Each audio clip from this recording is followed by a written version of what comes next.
Thank you, Deputy Speaker. It is a pleasure to rise to talk about a bill around migration, one of the most important parts of our community and our society. As many of us know and talk about, the three key pillars of our Australian story and our Australian society is our Indigenous culture, our British heritage and our democracy, and also our migrant story. Like many Australians, my family came to Australia in the 50s, 1953, and they settled in Sylvan, which is in the electorate of Casey, established a farm, and as a third-generation local, that farm and that establishment, that community, has been a key to my journey here today. And many of us have a migrant story, and I'll talk a little bit about the importance of making sure we get that right in a minute.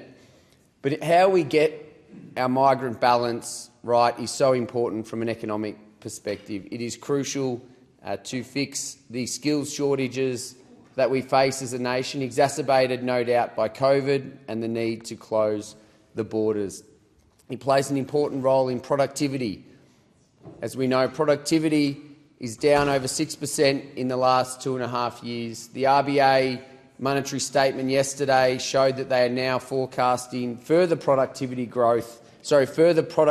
drops in the next 12 months, as getting skilled migration right can be a key pillar in driving productivity and also plays a crucial role in economic growth. So how we get the details of this legislation right is important. But there's also a really important element to this bill when it comes to social licence and making sure that the Australian people continue to support our migration program as we move forward.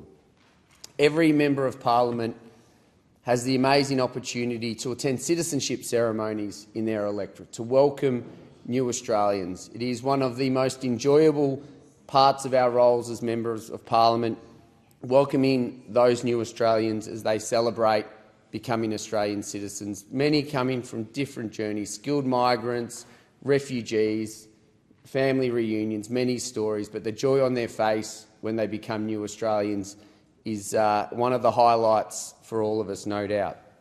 And when I get the opportunity to talk and share my story with our new citizens, I talk about those three pillars of Australia. We're very lucky in the Shire of Yarra Ranges to always have an amazing welcome to country from Julie Coombs. Julie does a fantastic job, and the Indigenous story is an important part of our local community. Healesville has a strong Indigenous community through Corranderk, which was an establishment over 100 years ago recognising the Indigenous people in Victoria and in Healesville.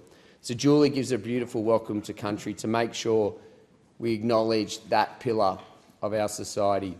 We as elected officials are there through the democratically elected process, recognising our British traditions, the importance of democracy and the role that we play. And that third element is that migration story. As we all know, over half of Australians have at least one parent born overseas, and those three pillars are so crucial. And when I talk to the new Australians and I welcome them and share my family's story about how anything is possible, I describe those three pillars as a rope, as the Australian rope. And the reason, Deputy Speaker, I describe it as a rope is because the three individual strands by themselves have a level of strength. But when you bind those three strands together, that strength multiplies significantly. And that is what we need to continue to do as an Australian community and in this House. And getting legislation like this right, so we're bringing skilled migrants into the country to make a difference, is an important part of keeping that strength together as a country. So when I look at this bill and I look at the impacts for my community, there are three specific areas that impact directly the community of Casey that I want to talk about. Those being hospitality, farming and also construction. As we know, there is a shortage of skilled workers in our country when it comes to construction. Housing prices have increased significantly and those skills shortages are exacerbating that. So we need to continue to get that balance right and make sure we bring more tradies in to do the work. My electorate, the electorate of Casey, is the #1 electorate in the country when it comes to trades as a percentage of workforce. So we know how important trades are to our community. But every tradie that I talk to know that the biggest challenge they have is trying to get new apprentices in, but also finding workers to work with them. And it's crucial that we understand having skilled migrants coming in is not replacing Australian jobs. It's allowing the small business owners in my electorate to create more opportunities, more jobs to work together. The second area that is very relevant to my community of Casey is the beautiful Yarra Valley. Now, the Yarra Valley is known for its farming, but also its hospitality. And I have spoken to many hospitality venues about the concerns they have about not being able to get access to the workers they need. And one of the particular skills that we need to allow for through all our migration policies and our skilled policies is allowing for the specialisation around authentic cuisines. And I have a wonderful restaurant chain, 2 stores in Warburton and Belgrave called Babaji's. And Billy and the team there do authentic South Indian cuisine. Very unique, very different to what you would get at many other Indian restaurants. And Billy and her team need to bring in specialised workers from the south of India to make sure that the food they create is authentic. And again, this is not taking jobs from Australians, it's creating more jobs. It allows her team to create that authentic product, create jobs for waiters, for cleaners, for staff within the venue, buy food and produce from our local farmers as well. So we need to have some flexibility within this list to understand that regions have different concerns, but also a catch-all around chefs does not necessarily capture the uniqueness of our culture, the uniqueness of different countries creating authentic food in tribute to their region, but also creating more opportunities within the local area.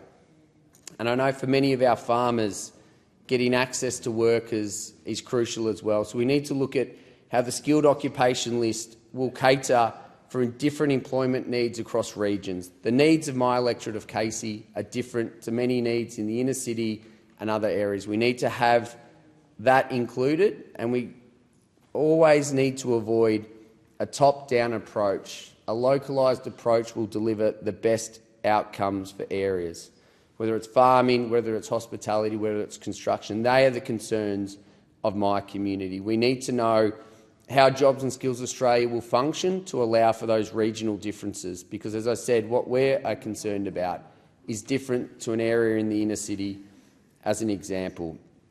And creating the flexibility within the system will become crucial as well, because the shortage we have today will not be the shortage we have in 6 months or 12 months, particularly when we look at technology and we look at the speed in which technology is moving, whether it's AI, whether it's quantum, whether it's the AUKUS agreement and Pillar 2, the importance of that technology.